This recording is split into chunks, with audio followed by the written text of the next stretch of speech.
These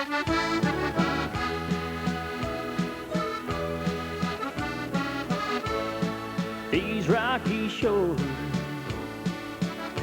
where I call home, where my heart longs to be. Whenever I roam, it's these rocky shores, it's where I long to be. Yes, it's these rocky shores, they are home to me. Whenever I leave here, it hurts me so. The tears in my eyes, oh, I hate to go. There ain't no work, and the kids need new clothes. The bills need paying, so I must go. These rocky shores where I call home, where my heart longs to be. Whenever I roam, yes, these rocky shores, it's where I long to be. Yes, these rocky shores, they're home to me.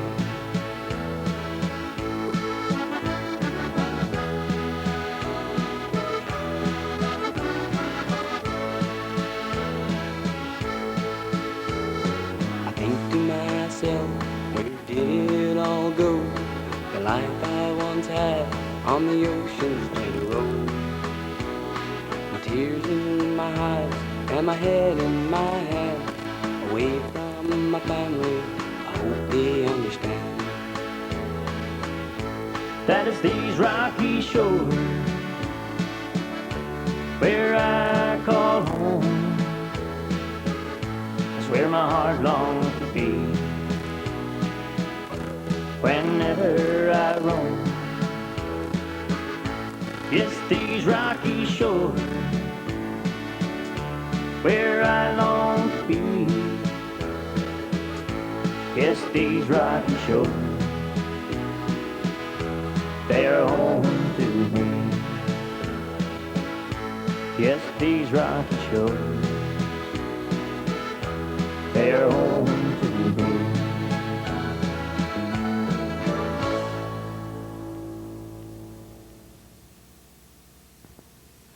Good evening and welcome to This Week in Review. Tonight's stories include Sandbanks project well underway, interview with Richard Alexander from Festival Coast Tourism Association. Is it a blue heron? These stories plus community events, the BBS Playbill, Off the Rack and more coming up after this.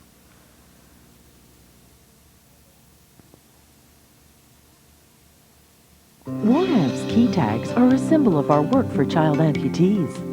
Through the CHAMP program, children receive the artificial limbs they need to lead active lives. As they grow up, the WARAMPs will be there, providing information, guidance, and so much more.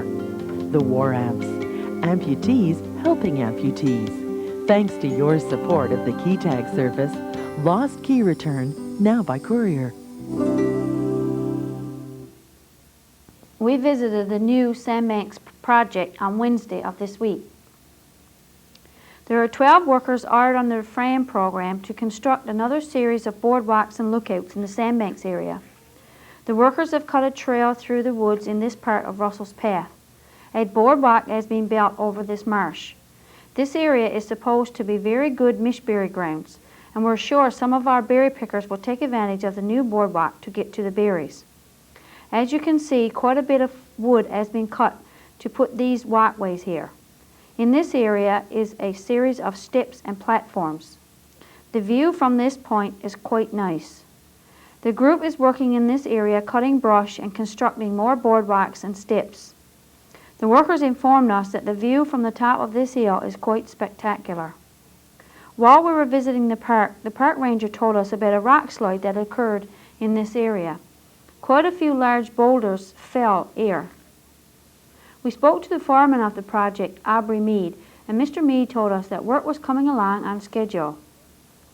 He also stated that from July 27th to August the 12th, 637 feet of boardwalk has been built, 6 sets of steps, 6 landings, and 1,220 feet of walking trail has been cut through the woods. We are looking forward to visiting the project within the next couple of weeks to see what progress has been made and to see if the view from the top of the lookout is as good as the workers say it is. On Saturday of last week, we were contacted by Owen Marsden to come and film an unusual bird near the Marsden house. As you can see, it is a large bird. It has a long neck and legs. It is light in color. Is it a blue heron? The park ranger informed us when we visited the park on Wednesday that during the spring a bird fitting the same description was seen at the park. We think it is a blue heron. What do you think?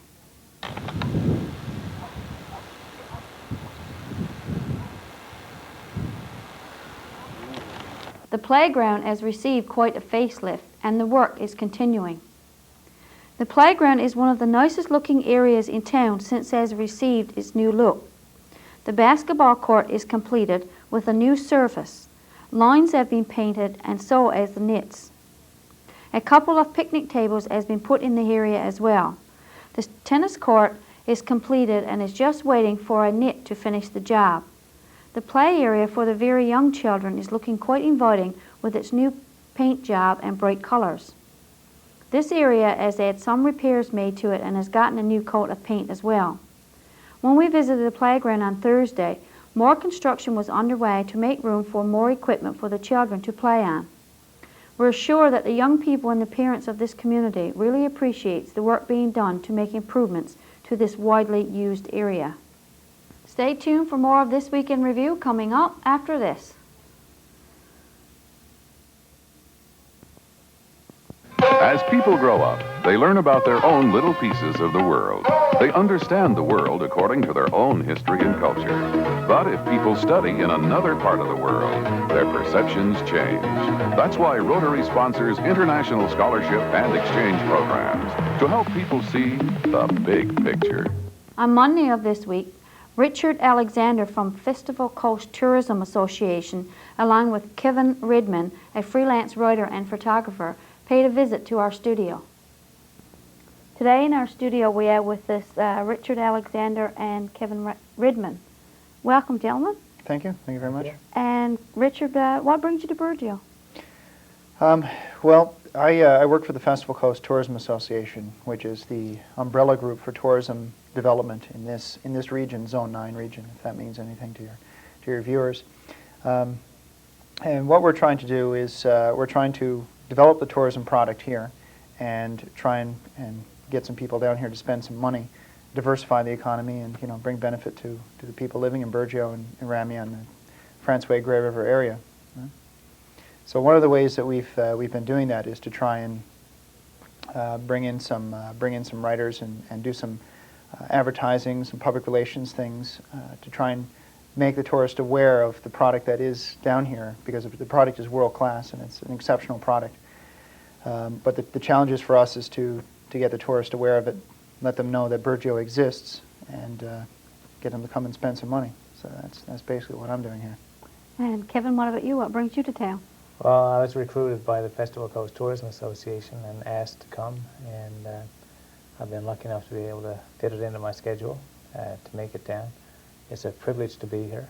It's a special place, and out of it all, we're hoping to be able to produce some magazine articles and some top-notch photography for promotional purposes for the area. So exactly what product are you promoting? Is it the sandbanks or something other? Well, really, we want to try to create a complete picture.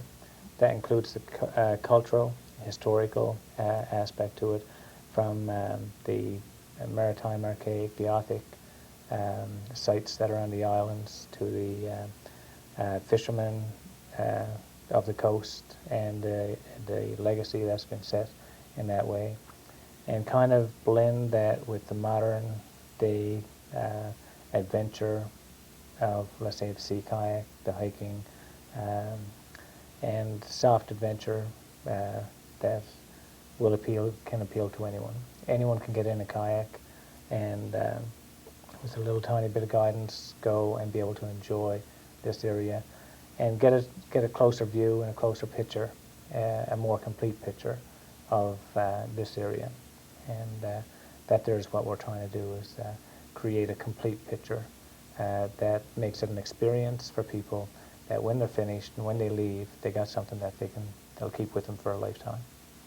So you want to tell us a bit about your background? To date, in terms of photography, I do work like for Parks Canada, Canadian Heritage, for a lot of different magazines from all over Europe, like international magazines and national magazines in Europe, Asia, in the United States, international publications like Sea Kayaker, Canoe and Kayak, and National Paddling Magazine, Canoa, as well as I do a lot of work with Newfoundland Sportsman locally also. So it's from that side, it's I do a fair bit that way. And I also write with a guy who's not here today, Dan Murphy, who's out of Corner Brook, who is an exceptional big picture person. Who's got a master's degree in environmental science from Taft University in the United States. He's one of the few people that is able to take what I was saying earlier in terms of the big picture and put it all together into a product that is marketable and saleable to the general public. And he, right now, is writing the curriculum for the Discovery Center in Gross Mourne. So it's, as a team, like we kind of work together in terms of the writing, and then I probably spend more of my time with the photography. So what's your impressions of the area? Well, I think it's great. This is my third trip here, and at least my fourth, I'm sorry. And it's a place that, like, I've been here with my family, and I've been here, like, to do sea kayaking, etc. And I think it's the pearl of the hidden pearl of the island. Really, it's the best kept secret in some degrees that's just got to get out. It's got the diversity from over in Baydaloo, with the mountains, etc., and here, like the mountains inland. It's got this sandy beaches that is really family-oriented or family-friendly, I would say. And it's got the adventure from the inland waters of the Barrisway that are generally pretty quiet, to, if you want the high adventure like today, the big seas and the rough stuff, if that's what you want. It's got the cultural, a long history that goes along with it that really brings the spirit alive. Captain Cook was here on the Eclipse Island and put a cairn there in the 1700s. And it's these types of things that really bring the spirit of the place and really make it come alive for people. That there is what people are going to remember when they come back. When you go up to the top of the Eclipse Island and you can paddle there in a kayak, then it's pretty neat to be in the same spot that Captain James Cook was, 200 or 300 years ago. Or it's kind of nice when you paddle in a kayak to a quiet little cove, and then you come across some little flakes of chert or something that maritime archaic Indians or Beothics, had been there, and you know that you're in the same place that they camped, or they were in a few hundred years ago.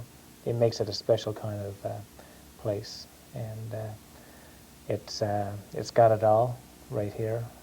And like Richard said, it's just a question now of getting it out so that people come and experience it for themselves.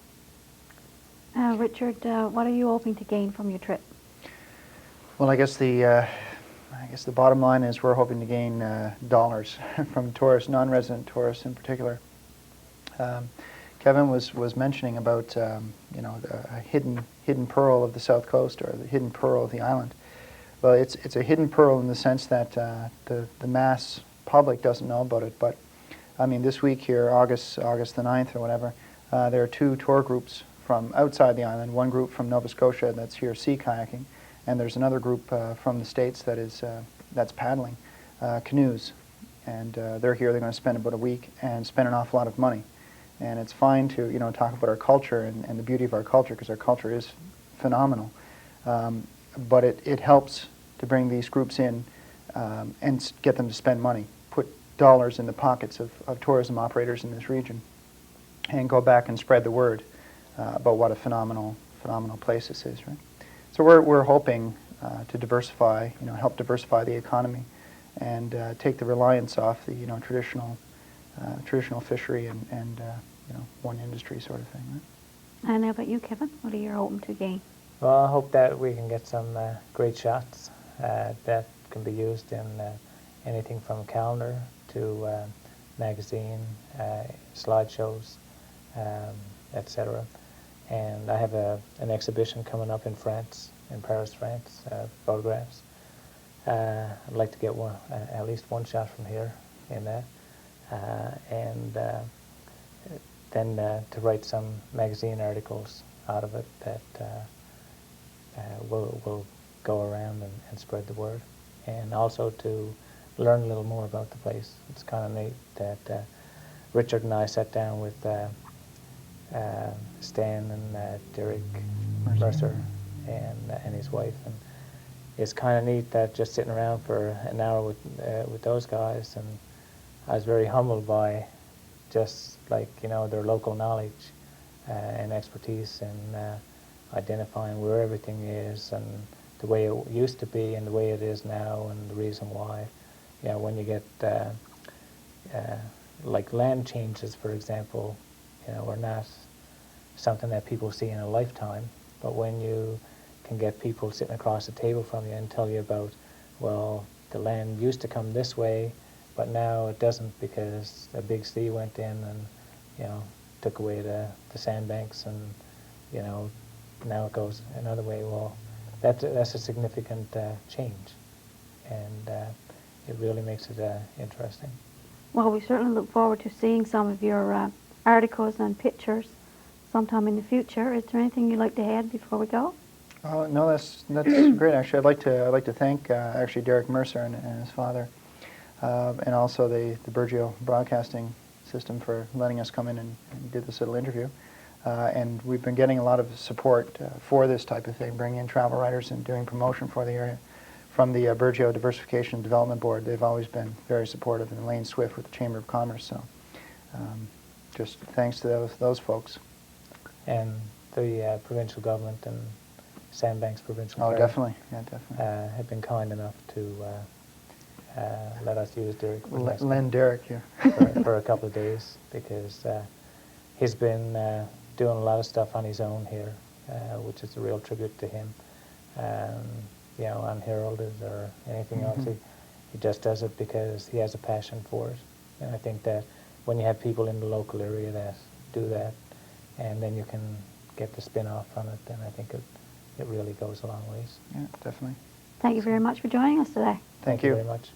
Stay with us for Off the Rat, community events, and the BBS Playbill, all after this. Little things you do that you think are small and few are the things that mean the most to me. So just keep giving whatever you're giving, 'cause even when you're giving just a little, if you're doing just a little, you're helping a lot. it helps a lot. From the Church of Jesus Christ of Latter-day Saints. It helps a lot. Off the Rack. Last week on Off the Rack, we showed you a video all about birds. This week we have a video about boats. We hope you enjoy it.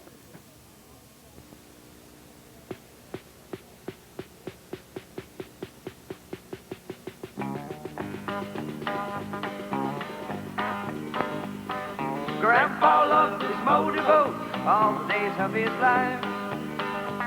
He wouldn't trade it in for a pot of gold. He'd rather part with his wife. He was up every morning at 5 o'clock, fishing in the Colorado Sea. But at night when he got home, Grandma said, "Take your cold, cold hands off of me." now he listened to Garnet Ted Armstrong, and he listened to Sunday news. He don't care too much about money. He never heard of Howard Hughes. And he thinks that working on Sunday is the biggest sin of all. They got pictures of Oral Roberts hanging all over his wall. Now his boat is slow as a turtle, but reliable though indeed. One day he said to my cousin, let me try a joint of weed. He said, Christ, it's getting foggy. Turn back, I think I might. When my cousin turned around, you know what he found? He had his head in the exhaust pipe. Grandpa loved his motorboat all the days of his life. He wouldn't trade it in for a pot of gold. He'd rather part with his wife. He was up every morning at 5 o'clock, fishing in the cold Sea. But at night when he got home, Grandma said, Take your cold, cold hands off of me.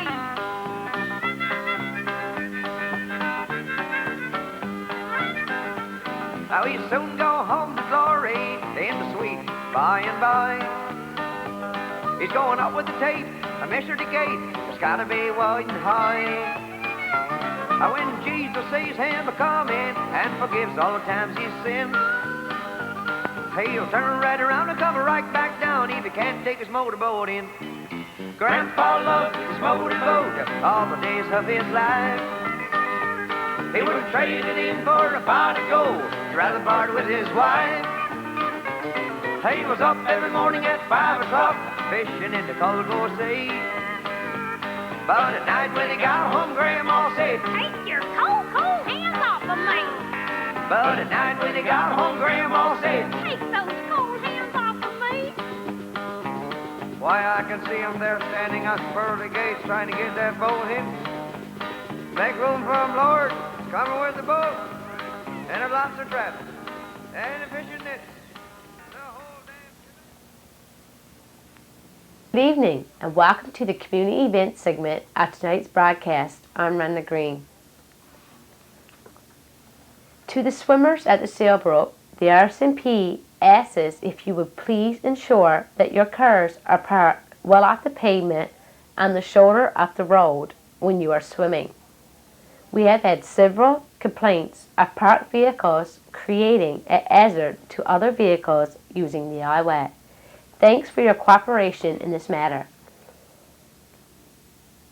The Vacation Bible School will be going ahead as planned on Monday, August the 16th. Would one parent or guardian please accompany your child to the parish hall to sign a permission slip? Phoebe Hess is now accepting bookings for the upcoming bingo season, September 99 to August 2000. Each group may make 2 bookings at this time. To make a booking, call Marie at 886-2935. Book early for the best dates. Red River will be holding a Jamboree from August the 20th to the 22nd. For a fun-filled time, come along. Everyone is welcome. If your group or organization has an upcoming event planned, we would be happy to advertise it for you. You can contact the PBS office by Wednesday of each week to have items included in this portion of our broadcast. That concludes the community event segment of tonight's broadcast. See you next week. And I'll be here again next week with This Week in Review. For This Week in Review, I'm Marie Rose. Good night.